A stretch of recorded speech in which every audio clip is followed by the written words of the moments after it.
Salam Bapak Ibu sekalian dimanapun Anda berada, saya harapkan kita semua dalam keadaan sehat dan dalam perlindungan Tuhan.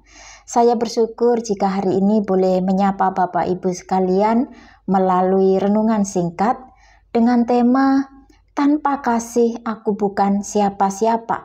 Kita bisa membaca natsnya di dalam 1 Korintus pasalnya yang ke-13 ayat yang pertama sampai ayatnya yang ke-13. Di renungan sebelumnya kita sudah membahas tentang karunia rohani, di mana banyak karunia-karunia rohani yang diberikan oleh Tuhan guna memperlengkapi di dalam pelayanan Tuhan. Dan hari ini kita akan membahas tentang kasih, di mana kasih tidak kalah penting dari karunia-karunia rohani. Karena karunia rohani tanpa kasih jika digunakan tidak akan berguna. Paulus mengatakan bahwa itu seperti gong yang berkumandang dan seperti canang yang bergemerincing, yang artinya banyak suara tetapi tidak ada maknanya. Itu berarti kasih harus menjadi dasar atau landasan di dalam setiap kehidupan orang percaya. Paulus menekankan bahwa dual ini harus hidup berdampingan, yaitu karunia rohani dan juga kasih. Paulus ingin menunjukkan bahwa karunia rohani yang benar itu bersumber dari kasih. Dalam arti semua karunia rohani itu adalah baik karena Tuhan yang memberikan. Tuhan yang memberi setiap orang karunia-karunia rohani untuk saling memperlengkapi di dalam setiap pelayanan orang percaya. Paulus juga seorang rasul yang dipakai oleh Tuhan, memiliki banyak karunia rohani, bisa melakukan mujizat di dalam setiap pelayanannya.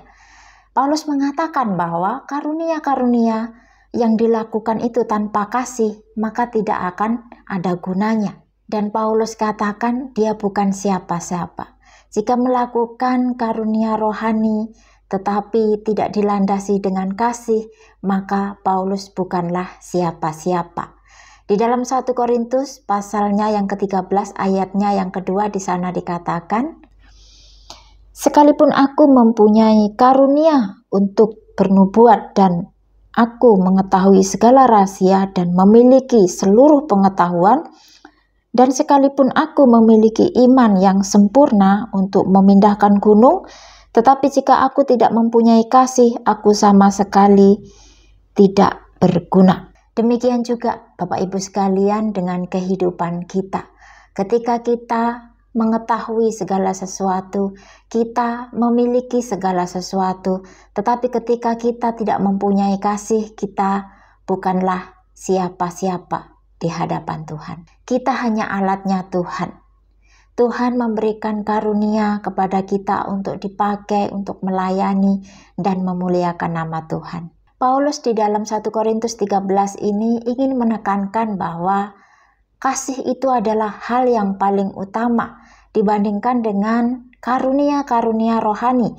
Karena pada saat itu jemaat di Korintus mereka mengutamakan karunia-karunia rohani yang mereka miliki dan mereka melupakan tentang kasih, khususnya kasih kepada sesama mereka. Paulus menegaskan bahwa kasih itu di atas karunia rohani. Karunia rohani tanpa kasih tidak akan berarti. Karena karunia rohani akan berhenti, tetapi kasih itu bersifat kekal. Di dalam 1 Korintus 13 ini, di ayatnya yang 13, Paulus juga ingin menegaskan 3 hal yang tidak kalah penting, yaitu tentang iman, pengharapan, dan kasih. Karunia rohani memang penting, tentang nubuatan, tentang pengetahuan, penting di dalam kekristenan. Tetapi tidak kalah penting lagi yaitu tentang iman, pengharapan, dan kasih. Itu harus dimiliki oleh setiap orang percaya. Bapak Ibu sekalian yang dikasihi Tuhan, mari kita melandasi kehidupan dengan kasih. Segala sesuatu yang penting, segala sesuatu yang berguna, mari kita lakukan dengan kasih, supaya itu bermanfaat, berguna, menjadi berkat bagi orang lain, terlebih lagi menjadi kemuliaan bagi nama Tuhan. Biarlah renungan yang singkat ini sungguh memberkati dan menguatkan setiap kita semua. Tuhan memberkati. Yesus, kami